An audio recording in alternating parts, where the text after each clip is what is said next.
À 2h48 du matin, alors que mon téléphone explosait sous les messages désespérés de ma mère au sujet du désastre financier qui allait ruiner le mariage de mon frère dans moins de 6 heures, j'ai simplement éteint mon portable et je suis retourné me coucher. Non pas parce que je ne pouvais pas résoudre le problème. Non pas parce que je ne savais pas exactement comment régler cela en 15 minutes avec quelques appels stratégiques.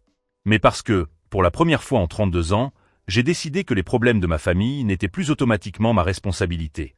Je m'appelle Gab Wilson. J'ai 32 ans et, jusqu'à ce samedi matin à Portland, j'ai passé toute ma vie adulte à être le solutionneur invisible de ma famille. Le type qui apparaît quand on a besoin de quelqu'un de fiable. Le fils qui a toujours du temps, qui a toujours de l'argent de côté, qui sait toujours qui appeler ou quoi faire quand les choses tournent mal. Pendant que mon petit frère Tyler, âgé de 27 ans, construisait sa carrière d'influenceur fitness et accumulait des followers sur Instagram en publiant ses routines d'entraînement et ses smoothies bio, je travaillais comme analyste financier senior, le genre d'emploi que personne dans la famille ne comprenait vraiment, mais qui payait suffisamment bien pour couvrir les urgences. Leurs urgences, pour être précis. Il y a 3 ans, lorsque ma mère, Patricia, a eu besoin de 12 000 $ pour une opération du genou que l'assurance maladie refusait de couvrir, j'ai payé. Sans poser de questions, sans faire d'histoire, j'ai simplement transféré l'argent et lui ai dit de ne pas s'inquiéter.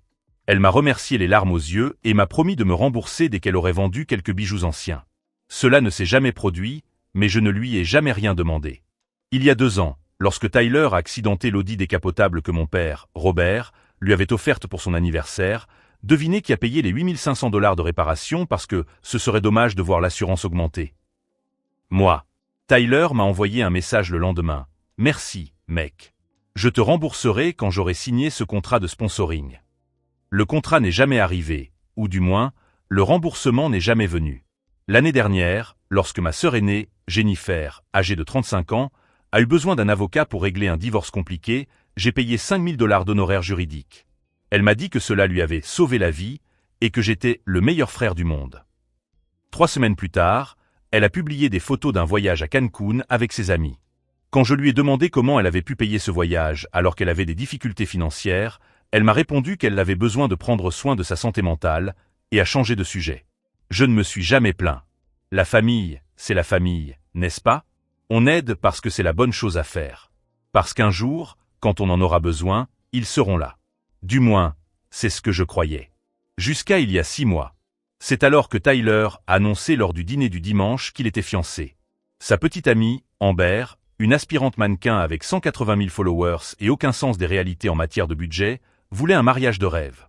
Et ma mère, toujours éblouie par Tyler et ses exploits sur les réseaux sociaux, a immédiatement proposé son aide financière. « Nous voulons faire quelque chose de vraiment spécial », a déclaré ma mère, les yeux brillants, en tenant la main de Tyler. « On ne se marie qu'une fois, n'est-ce pas?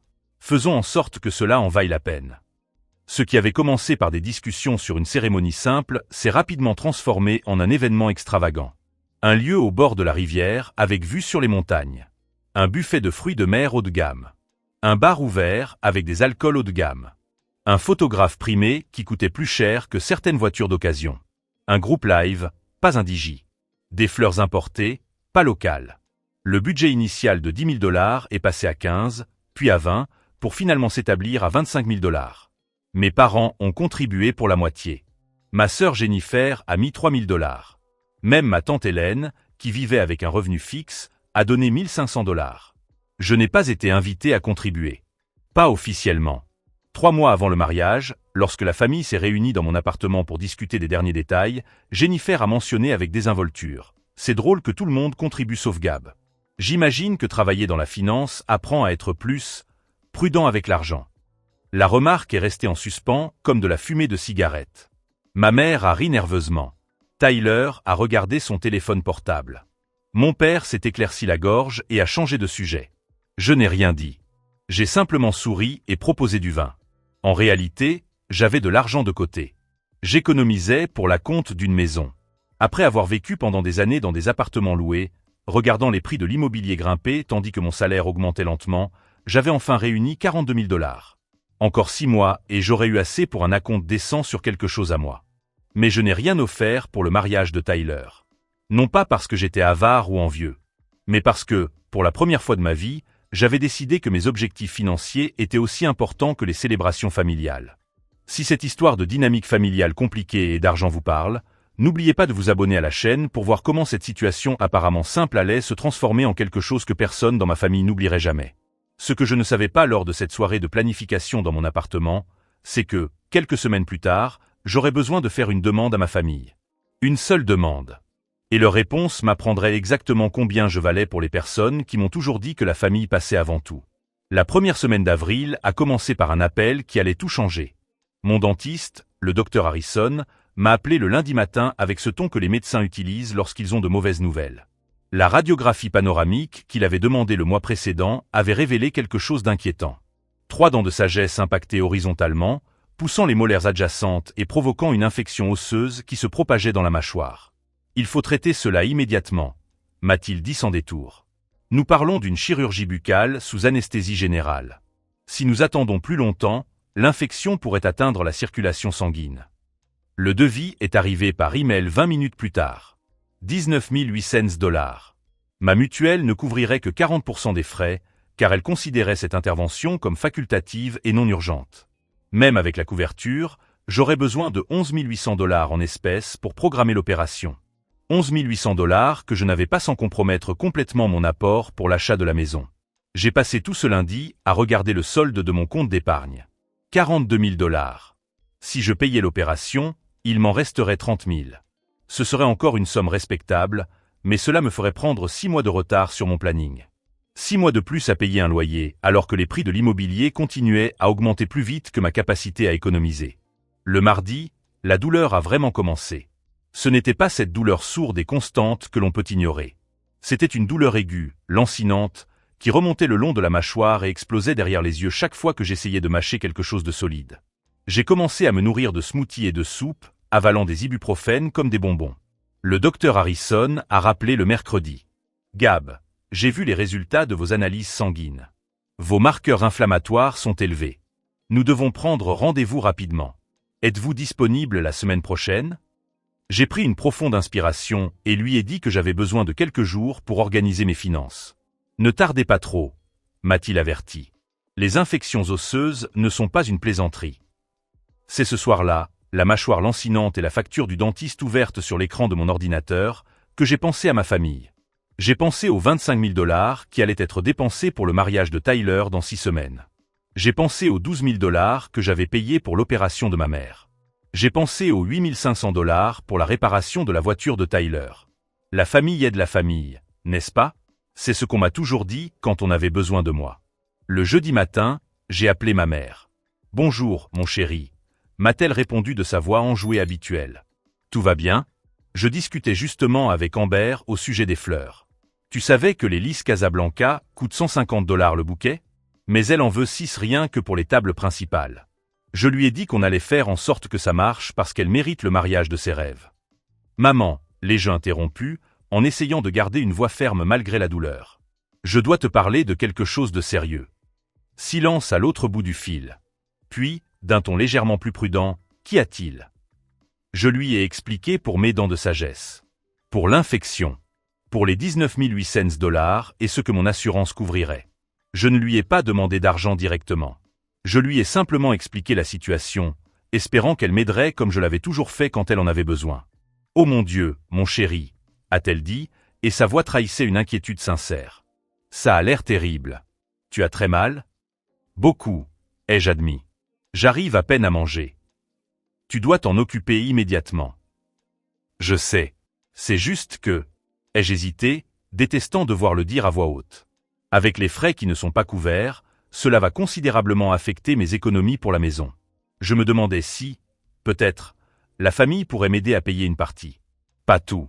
Même 3 ou 4 000 $ ferait une différence. Le silence qui suivit était différent. Lourd. Calculé. « Gab, tu sais que nous serions ravis de t'aider, » dit-elle finalement, et je reconnus immédiatement ce ton. C'était le même ton que les gens utilisent avant d'expliquer pourquoi ils ne peuvent pas faire quelque chose. Mais nous sommes complètement engagés dans le mariage maintenant. Chaque centime que nous avons est destiné aux dépenses finales. Tu sais comment ça se passe. Il y a toujours des frais de dernière minute. Maman, nous parlons de 25 000 $ pour un mariage. Je ne demande qu'une fraction de cette somme pour traiter une infection osseuse. Ce n'est pas aussi simple que ça, mon chéri. Sa voix est devenue défensive. Ces fonds ont déjà été alloués. Nous avons signé des contrats, versé des acomptes. Nous ne pouvons pas simplement tout annuler. Je ne te demande pas d'annuler quoi que ce soit. Je te demande 3 000 $ sur une réserve de 25 000. Il n'y a pas de réserve, Gab. Tout est engagé. Elle soupira, comme si c'était moi qui étais déraisonnable. Et honnêtement, tu as un bon emploi. Tu dois avoir des économies. Tu as toujours été doué avec l'argent. Je sentis mon cœur se serrer. J'ai des économies, maman, pour acheter une maison. Des économies que j'ai mises de côté pendant des années. Eh bien, tu as donc des ressources. Parfois, il faut faire des sacrifices temporaires. Tu les reconstitueras. Tu es jeune. Jeune. Comme si 32 ans n'étaient rien. Comme si les années que j'avais passées à économiser n'avaient aucune importance. Quand tu as eu besoin de 12 000 $ pour ton opération du genou, je les ai payés sans poser de questions, dis-je d'une voix plus froide. Et je t'en suis éternellement reconnaissante, mon chéri. Mais c'était différent. Je n'avais vraiment pas le choix. Tu as un bon salaire et des économies. Tu peux régler ça. Tyler a aussi un bon salaire grâce à ses sponsors, ai-je rétorqué. Et vous donnez 25 000 $ pour le mariage. Le mariage de Tyler n'arrive qu'une fois dans une vie, répondit-elle, et il y avait une note de détermination dans sa voix. C'est différent d'une intervention médicale que ton assurance couvre déjà en partie. Une infection osseuse n'est pas une intervention esthétique, maman. Je le sais. Et tu dois la soigner. Mais je ne peux pas simplement puiser dans les fonds du mariage maintenant. Tyler et Amber ont déjà fait tous leurs plans en fonction des chiffres que nous leur avons promis. Je fermai les yeux, sentant la douleur lancinante dans ma mâchoire se mêler à quelque chose de bien pire dans ma poitrine. Je comprends, dis-je simplement. Chérie, ne sois pas comme ça. Je sais que c'est difficile, mais... Je dois y aller, maman. J'ai une réunion. Je raccrochai avant qu'elle ne puisse continuer. Cet après-midi-là, j'ai appelé mon père. Il a écouté toute l'histoire en silence avant de pousser un profond soupir. Mon fils, tu sais que ta mère a raison au sujet des fonds pour le mariage. Tout est déjà engagé. Vous n'avez pas encore payé le buffet complet, ai-je répondu, car je connaissais les délais. Le paiement final n'est dû que 2 semaines avant l'événement. C'est vrai, mais nous avons déjà donné notre parole. Nous ne pouvons pas faire marche arrière maintenant. Mais vous pouvez faire marche arrière avec moi. Ce n'est pas la même chose et tu le sais. Le mariage est... Eh bien, c'est public. C'est une célébration pour toute la famille. Ton problème médical est privé. Privé. Comme si avoir besoin d'aide pour une infection osseuse était quelque chose de honteux qui devait être caché. Quand Tyler a eu son accident de voiture, j'ai payé 8 500 $. Lui ai-je rappelé. C'était aussi privé. Et nous l'avons apprécié. Tyler l'a apprécié. Mais c'était ton choix, Gab. Personne ne te l'a demandé. Parce que je l'ai proposé. Parce que c'est ce que fait une famille. Exactement. Et tu l'as fait parce que tu le pouvais. Parce que tu en avais les moyens. Le raisonnement circulaire était impressionnant. J'aidais parce que j'en avais les moyens. Quand j'avais besoin d'aide, il ne pouvait pas m'aider parce que j'en avais les moyens. Je comprends parfaitement, papa. J'ai raccroché et je suis resté à regarder le mur de mon appartement pendant un temps indéterminé. Vendredi, Jennifer m'a appelé. Ma mère lui avait parlé de ma situation. J'ai entendu dire que tu avais des problèmes de santé, m'a-t-elle dit, et il y avait quelque chose dans sa voix qui m'a fait comprendre que cette conversation ne porterait pas sur une offre d'aide. Des dents de sagesse incluses. Une infection osseuse. Rien de grave, ai-je menti. Maman m'a dit que tu avais demandé de l'argent pour t'aider à payer les frais. J'ai demandé à la famille d'envisager de m'aider en partie, oui. Gab, a-t-elle hésité? Tu sais que nous sommes tous engagés dans le mariage de Tyler maintenant, n'est-ce pas? J'ai moi-même mis 3 000 $ que j'avais mis de côté pour rénover ma cuisine. Je sais. Et tu dois comprendre que cela semble un peu opportun. Un frisson glacial m'a parcouru l'échine. Opportun? Eh bien, tu n'as jamais voulu contribuer au mariage. Maintenant, quelques semaines avant l'événement, tu te présentes avec une urgence médicale coûteuse. On dirait presque que tu essaies de faire passer un message. Je suis resté silencieux pendant plusieurs secondes, digérant ce qu'elle venait de suggérer. Tu penses que j'ai inventé une infection osseuse pour prouver quelque chose. Je ne dis pas que tu l'as inventé. Mais tu exagères peut-être l'urgence. Les dents de sagesse peuvent attendre, non? Les gens vivent des années avec. Jennifer, mon dentiste m'a dit que l'infection pouvait se propager dans le sang. Les dentistes dramatisent toujours pour obtenir des paiements anticipés. J'en ai eu un qui m'a dit que j'avais besoin de 4 couronnes et un autre qui m'a dit que je n'en avais besoin d'aucune. Elle soupira comme si elle faisait preuve d'une immense patience à mon égard. Écoute, je comprends que tu sois frustré de ne pas vouloir dépenser tes économies. Mais parfois, la vie l'exige. Tu récupéreras cet argent. Tu as toujours été doué pour ça. Merci pour ton conseil, ai-je dit d'une voix parfaitement neutre. Ne le prends pas comme ça. Je suis juste réaliste. Et honnêtement, Gab, tu as en quelque sorte créé cette attente en sauvant tout le monde. Maintenant que tu as besoin d'aide, tu agis comme si ta famille te devait quelque chose. Ma famille ne me doit rien, ai-je acquiescé. Je l'ai clairement fait comprendre. J'ai raccroché avant qu'elle n'ait le temps de répondre. Ce que Jennifer ignorait, ce qu'aucun d'entre eux ne savait, c'est que j'avais déjà pris ma décision. Pas dans le feu de l'action, mais quelque part au plus profond de moi, dans un endroit plus froid.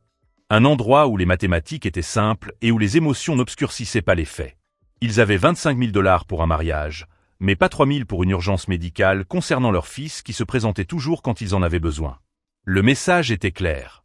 J'étais utile quand je résolvais leurs problèmes, mais mes propres problèmes étaient des inconvénients que je devais résoudre seul parce que j'avais les moyens.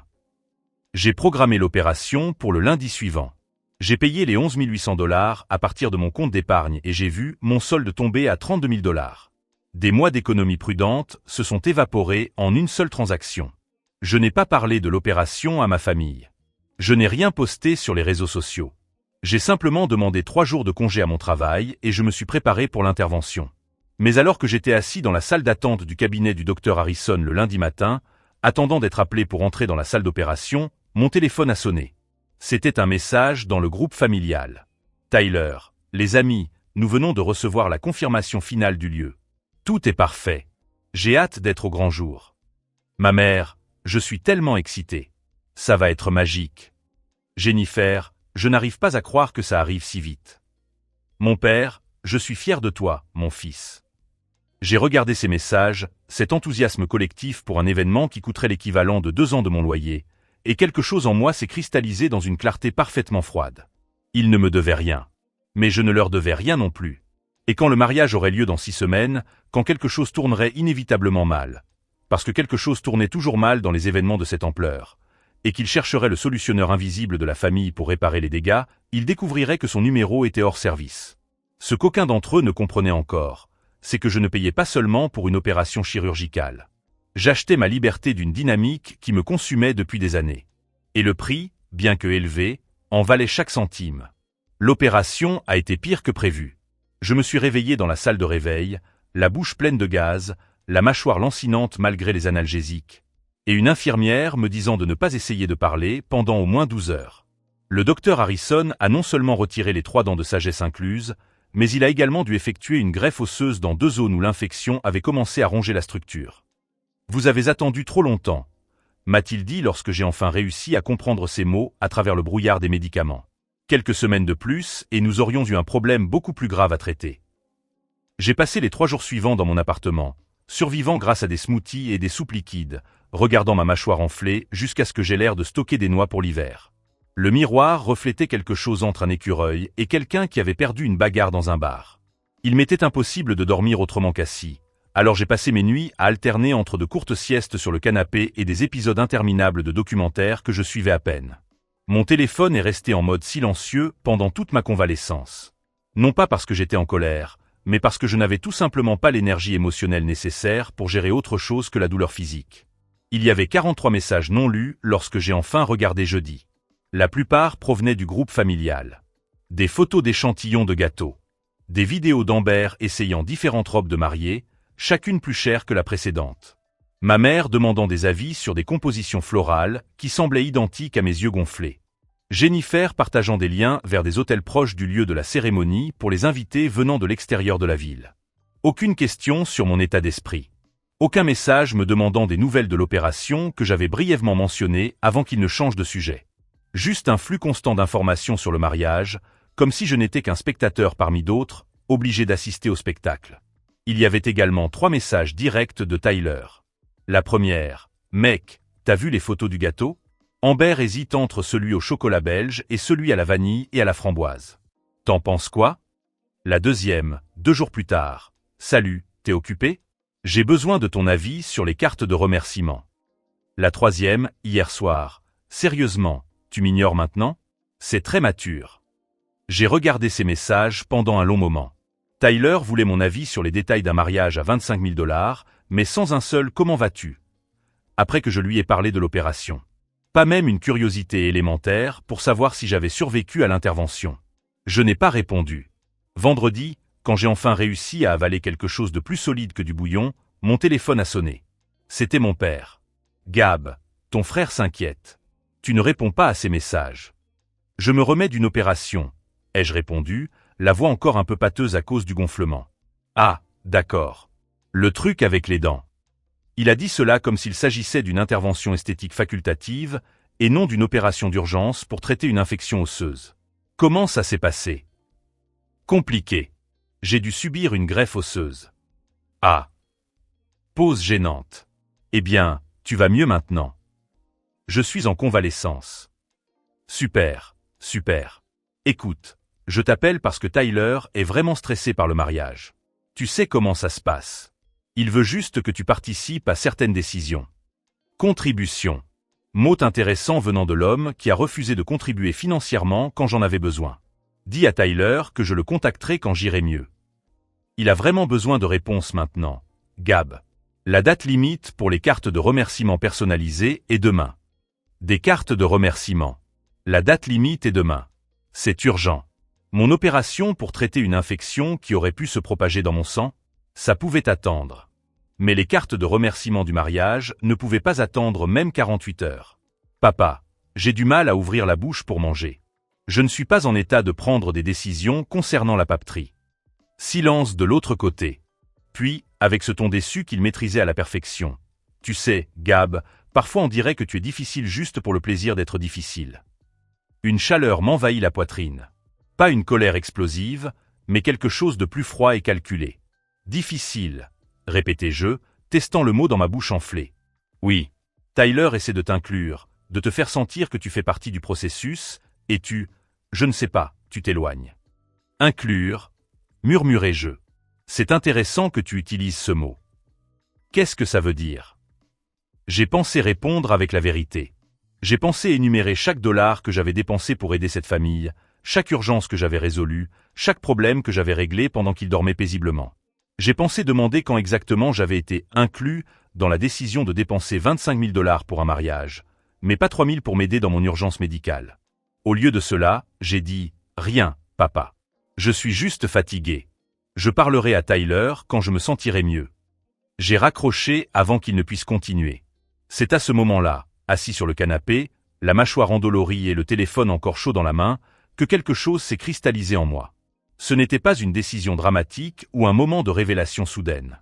C'était plus simple que cela. C'était la compréhension tranquille que cette dynamique ne changerait jamais à moins que je change. Il ne me voyait pas comme Tyler voyait Amber, comme un partenaire dont les rêves méritaient d'être soutenus. Il me voyait comme un outil utile, disponible quand on en avait besoin, rangé quand on n'en avait pas besoin. Et les outils n'ont pas d'urgence qui justifient de détourner des fonds destinés à des célébrations. Le dimanche, lorsque le gonflement avait suffisamment diminué pour que je puisse m'aventurer hors de l'appartement, je me suis rendu dans un café voisin. Non pas parce que j'avais particulièrement besoin de café, mais parce que j'avais besoin de sortir de ces 4 murs qui commençaient à me sembler trop petits. J'étais dans la file d'attente quand j'ai entendu une voix familière. « Gab, mec, c'est toi ?» Je me suis retourné et j'ai vu Marcus Chen, un collègue de travail qui vivait également à Portland. Nous n'étions pas proches, mais nous nous entendions suffisamment bien pour discuter de temps en temps au bureau. « Salut, Marcus. » J'ai essayé de sourire, mais mon visage était encore trop raide pour une expression totalement convaincante. « Mec, qu'est-ce qui t'est arrivé? On dirait que tu t'es battu avec un camion. » Une opération des dents de sagesse. Ça a été plus difficile que prévu. Merde, ça a l'air grave. Il semblait sincèrement inquiet. Ça va? Tu as besoin de quelque chose? La question m'a pris au dépourvu. Pas la question en soi, mais la sincérité évidente qui se cachait derrière. Marcus, quelqu'un que je ne voyais que dans un contexte professionnel, manifestait plus de sincère inquiétude en 30 secondes que toute ma famille en une semaine. Je me remets, ai-je répondu.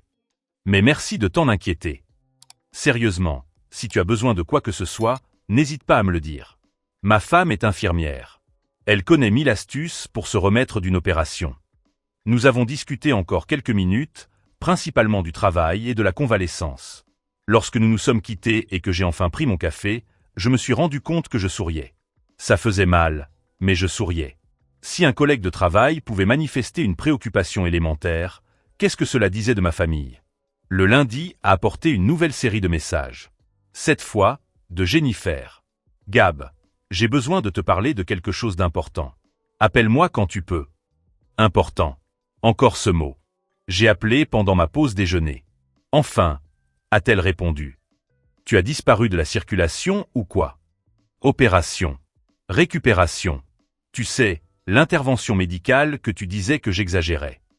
Oh, arrête ça. C'est fait, c'est terminé. Elle a soupiré avec impatience. Écoute, je t'appelle parce que Tyler m'a dit que tu te comportais bizarrement au sujet de l'aide pour les décisions concernant le mariage. Bizarre. Oui. Tu ne réponds pas aux messages. Tu t'éloignes de tout le monde. Il commence à penser que tu es jaloux ou quelque chose comme ça.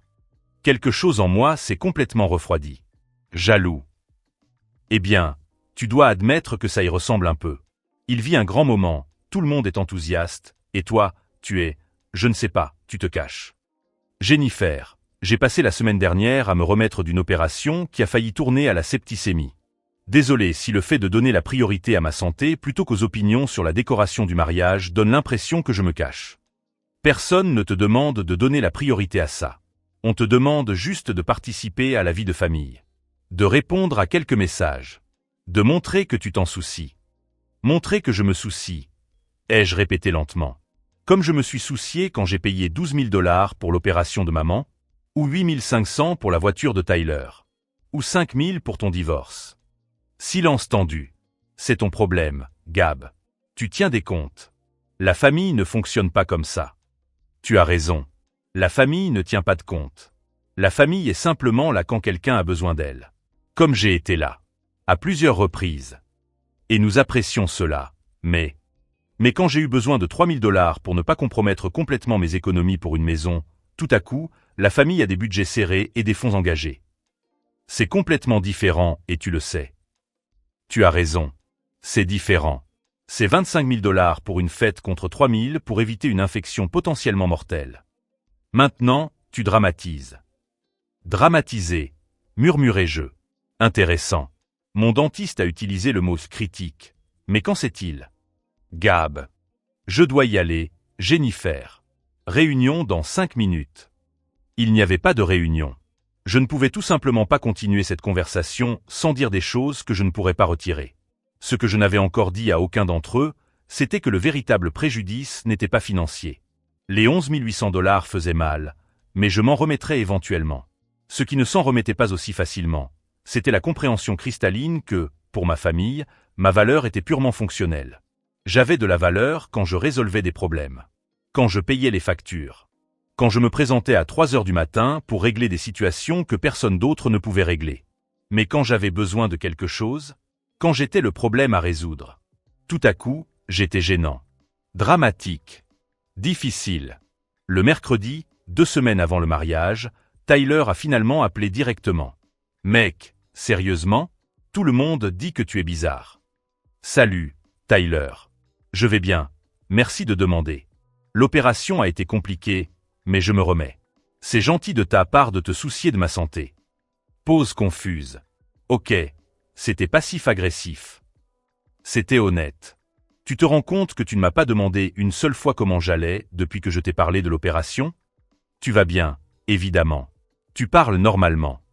Il y a 3 jours, j'arrivais à peine à ouvrir la bouche. J'ai passé une semaine à me nourrir de liquide et à soigner une infection osseuse. Mais oui, je parle maintenant, donc clairement, ça n'a jamais été grave.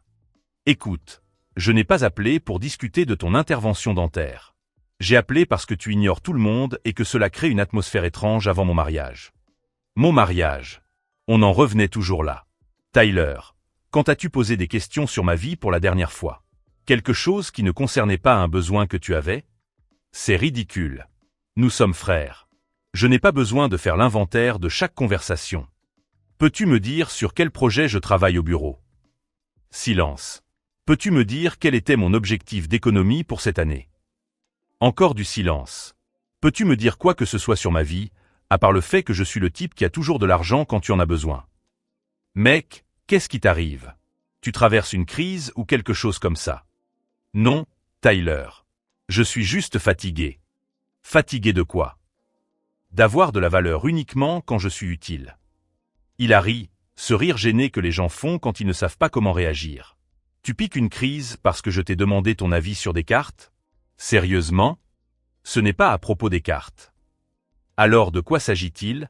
Parce qu'on dirait que tu fais tout un drame pour rien, alors que je devrais me concentrer sur le jour le plus important de ma vie. Le jour le plus important de ta vie. Alors que j'étais en train de gérer une infection qui, selon mon dentiste, aurait pu me tuer.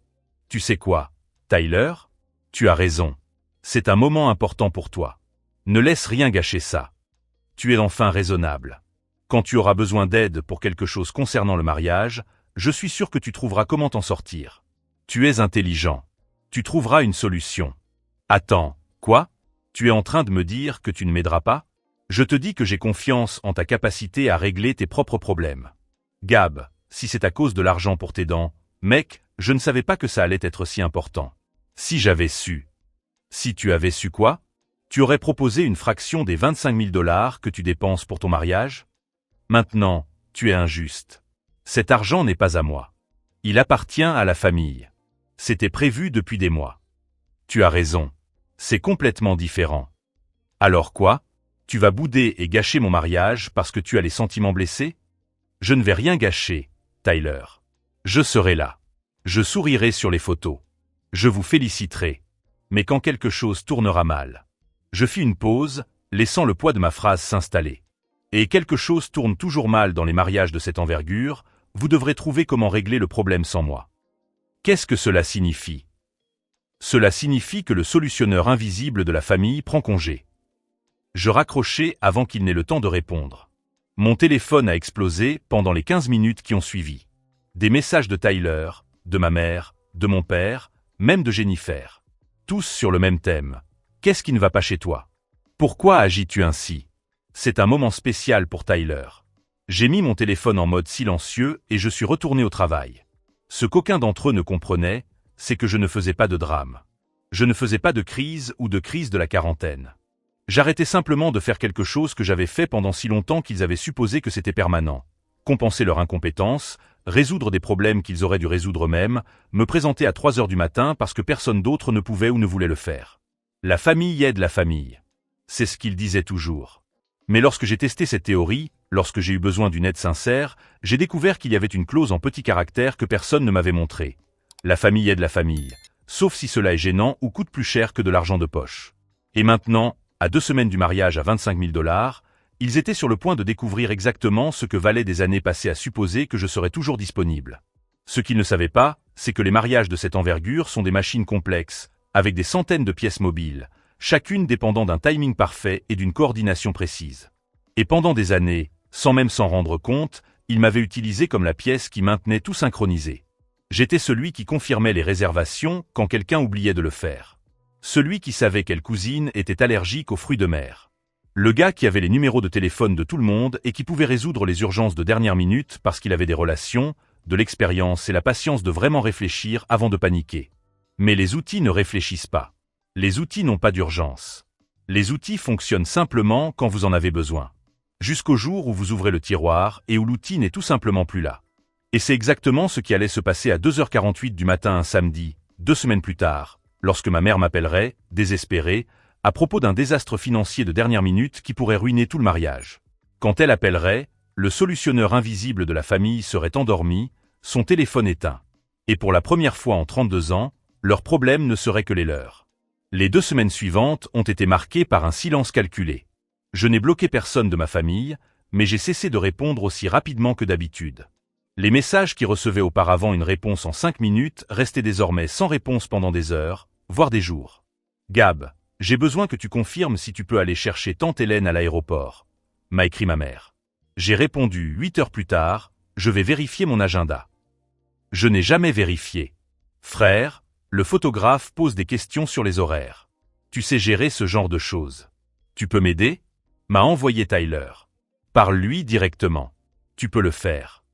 Le changement était subtil mais délibéré. Je n'étais ni hostile ni dramatique. Je cessais simplement d'agir comme la colle invisible qui maintenait tout en place.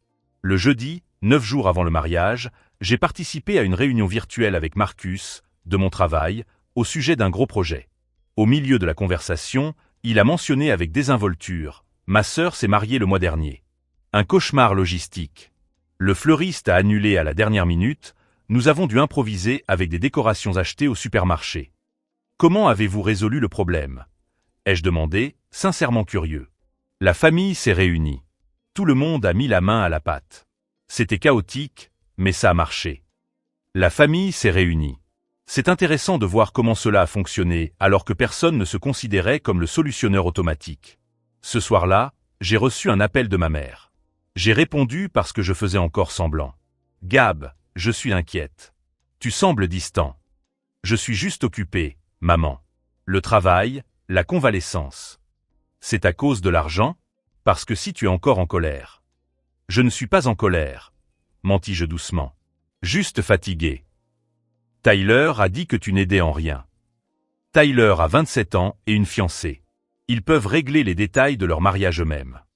Silence tendu. Tu as toujours été si serviable. Et je serai là le jour J, maman. Je sourirai sur les photos. Mais l'organisation, c'est leur affaire. Ce qu'elle ne savait pas, c'est que cet après-midi-là, j'avais désactivé toutes mes alarmes pour le week-end du mariage. J'avais mis mon téléphone en mode « Ne pas déranger ». J'avais configuré des réponses automatiques dans ma messagerie électronique. Je ne prévoyais pas de vengeance dramatique. Je supprimais simplement ma disponibilité du système qui avait toujours supposé que je serais là. Car lorsque quelque chose tournerait mal à 2h48 du matin le samedi, et quelque chose tournait toujours mal, le solutionneur invisible serait enfin vraiment invisible.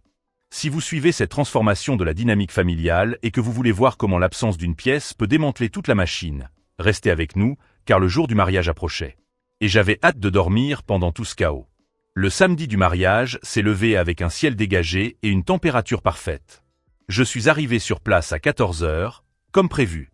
J'ai salué mes proches, souri pour les photos, félicité Tyler et Amber avec une sincérité authentique. « Tu as l'air bien », a commenté ma mère, surprise. « Je vais bien », ai-je simplement répondu. La cérémonie était magnifique. Le buffet était impeccable.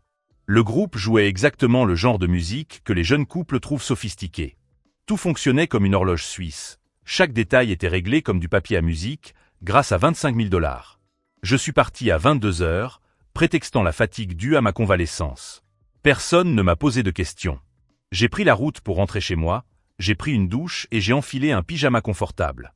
À 23h15, mon téléphone a commencé à vibrer. Le mode « Ne pas déranger » fonctionnait parfaitement.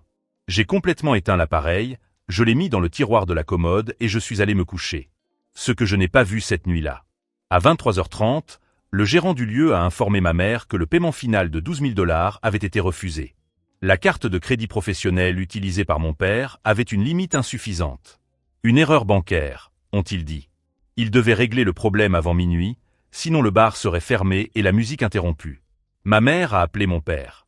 Il a appelé la banque. Les systèmes étaient hors ligne pour maintenance jusqu'au lundi matin. Ils ont essayé d'autres cartes. Tout avait atteint leur limite quotidienne de transaction. À 23h45, Jennifer a essayé sa carte. Refusé. Elle avait oublié de payer la facture. Minuit. Le gérant était poli mais ferme. Pas de paiement, pas de service. Tyler a paniqué. Amber s'est mise à pleurer. Les invités ont remarqué la confusion. Appelez Gab, a suggéré quelqu'un. Il règle toujours ce genre de problème. Ma mère a appelé cette fois. Directement sur la messagerie vocale. Les messages s'accumulaient dans le vide numérique. 53 messages non lus.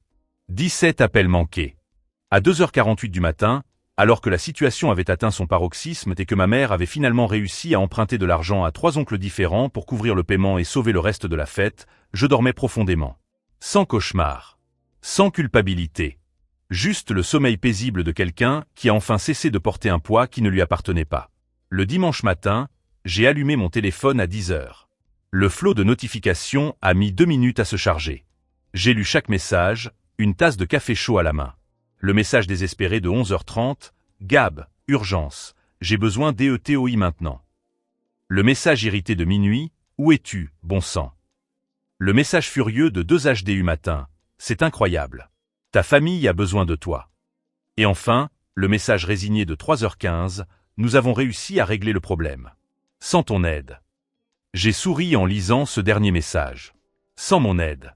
Exactement. Je n'ai pas rappelé. J'ai laissé les messages en attente tout le dimanche. Le lundi matin, j'ai reçu un email formel de Tyler. Pas un message informel. Un email. Gab, nous devons discuter de ce qui s'est passé samedi. C'était extrêmement irrespectueux de ta part de disparaître alors que ta famille avait besoin de toi. Maman était hystérique en essayant de te trouver. Nous avons dû emprunter de l'argent à tes oncles pour sauver la réception. Tu nous as laissé tomber au moment le plus important. Je l'ai lu 3 fois. Chaque mot révélait exactement le problème qui avait toujours existé. Tu nous as laissé tomber. Comme si mon rôle était d'être disponible 24 heures sur 24 pour résoudre leurs problèmes. J'ai répondu par une seule phrase. Vous avez résolu le problème, n'est-ce pas? Silence pendant 2 heures. Puis, ce n'est pas la question. C'est exactement la question, Tyler. Vous avez découvert que vous pouviez résoudre les problèmes sans moi. Félicitations. Ma mère m'a appelé cet après-midi-là. J'ai répondu parce que je savais que je devais établir des limites claires. Comment as-tu pu nous faire ça? Sa voix tremblait entre la colère et les larmes. Faire quoi, exactement? Dormir dans mon propre appartement? Tu savais que nous aurions besoin de toi. Vous avez eu besoin de moi. Et vous avez résolu le problème. Sans mon aide. Mais c'était humiliant. Nous avons dû emprunter de l'argent devant tous les invités. J'ai pris une profonde inspiration. Quand j'ai demandé 3 000 $ pour une urgence médicale, vous aviez 25 000 $ pour un mariage. Quand Tyler a eu un accident de voiture, j'ai payé 8 000 $ sans poser de questions. Quand vous avez dû subir une opération, j'ai transféré 12 000 $ le jour même. Mais quand j'en ai eu besoin, j'ai entendu parler de budget compromis et du fait que j'avais des ressources. Silence pesant. La famille aide la famille, maman. Mais seulement quand cela vous arrange, apparemment. C'est différent. Tu as raison. C'est différent. Vous avez prouvé que vous pouviez résoudre des crises financières sans moi. Vous savez maintenant que vous n'avez pas besoin d'une solution invisible pour tout. 3 semaines plus tard, j'ai reçu un message de Jennifer. Tu vas vraiment faire ça? Couper les ponts avec la famille? Je n'ai coupé les ponts avec personne. J'ai juste arrêté d'être la solution automatique à tous les problèmes. Vous avez toujours mon numéro. Mais les urgences de dernière minute? Apprenez à mieux vous organiser. Le véritable test est arrivé 2 mois plus tard. Ma mère m'a appelé, la voix tendue. Gab, j'ai besoin de te parler de quelque chose de sérieux. Mon ancien instinct me poussait à lui demander ce dont elle avait besoin, combien cela coûterait, comment je pouvais l'aider. Au lieu de cela, j'ai dit, je t'écoute. Ton père et moi avons des problèmes avec la voiture. La transmission est défectueuse. Le mécanicien a dit que la réparation coûterait 4 000 $. J'ai attendu. Je n'ai pas proposé d'argent. J'ai simplement attendu. Nous nous demandions, si tu pourrais, peut-être nous prêter. Prêter, ai-je répété, avec un plan de remboursement ou une attente de remboursement. Pause gênante. Eh bien, éventuellement. Maman, quand j'ai prêté de l'argent auparavant, combien de fois ai-je été remboursé? Silence. Je vais faire autrement cette fois-ci. Je peux prêter 2 000 $. Avec un contrat écrit de remboursement en 12 mois. Si vous êtes d'accord, je prépare les documents. Tu es sérieux? Un contrat avec ta propre famille? Tout à fait sérieux. Vous m'avez appris que la famille a des budgets et des engagements. Alors officialisons cela. Elle a raccroché, vexée. Mon père m'a appelé le lendemain et a accepté les conditions. Nous avons signé un contrat. Il paie 200 $ par mois, religieusement. Tyler m'a bloqué sur Instagram. Jennifer ne me parle que lors des réunions de famille obligatoires. Ma mère ne comprend toujours pas pourquoi j'ai tellement changé. Je n'ai pas changé. J'ai simplement cessé d'accepter d'être utile uniquement lorsque je résolvais leurs problèmes. J'ai acheté ma maison 6 mois plus tard. 3 chambres, petit jardin, hypothèque que je peux facilement rembourser. L'apport initial provenait de mon compte d'épargne reconstitué, sans urgence familiale qui épuisait mes ressources tous les 3 mois. Lors de la fête d'inauguration, Marcus, un collègue de travail, a apporté du vin cher et m'a dit « Je suis fier de toi, mec.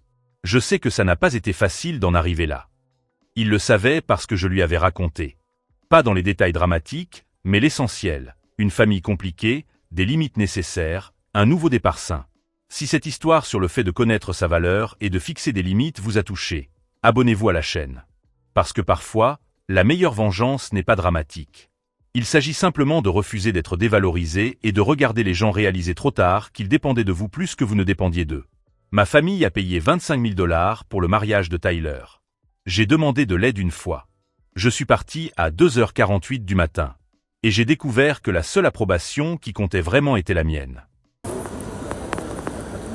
Ladies and gentlemen, check out the flight 640 Airline Morocco is Istanbul Airport has started. Will all passengers on flight please proceed to check-in counters 53. Thank you.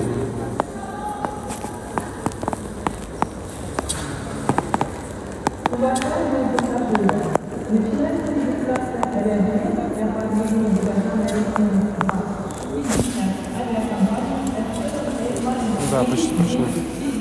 Осталось немного пройти. Ну да, нормально народу здесь. Вот это 23-й наш.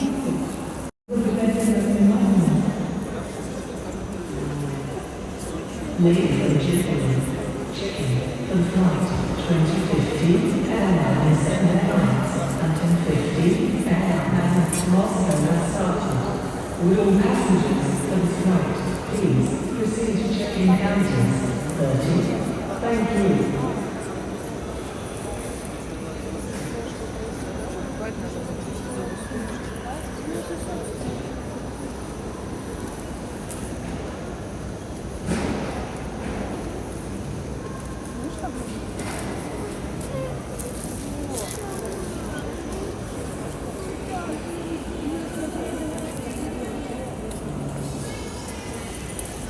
Сделай забудь.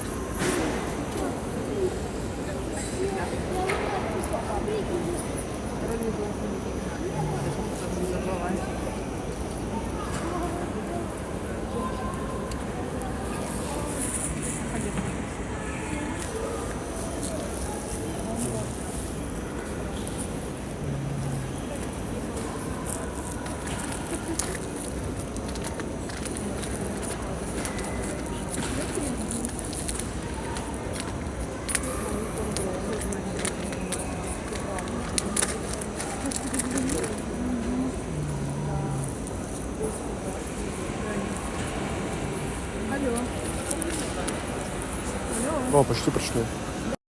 Осталось немного. Мы сейчас на регистрацию, Сана, давай сейчас пройдем, если ты просто реально не спешишь, потому что они когда у тебя еще 100-500 миллионов фото.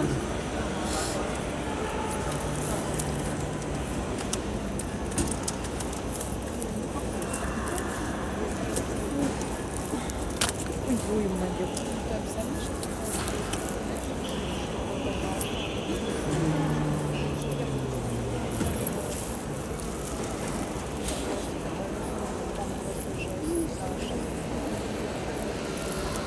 Я нечем заняться.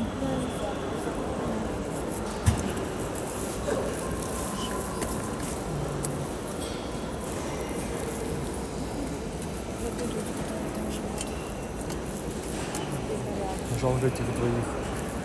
Двоих жалко. Двое только на всех людей. Хотя бы 4 было бы. Или 5. Чего он потолок нравится? Купите потолок такой. Миллион потратить и все.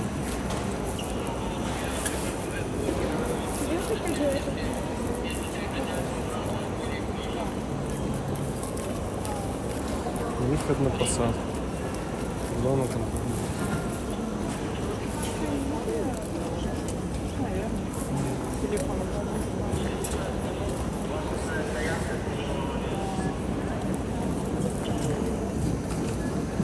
Что дало тебе? Сыпирал. Сыпка. Что за сыпка? Эконом-класс. Эконом-класс.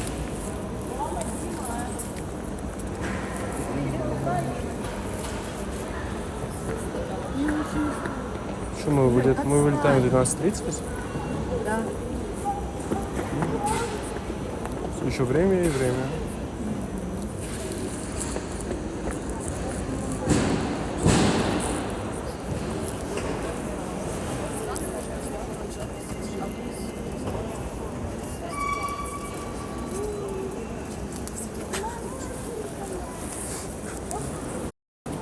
Что это там?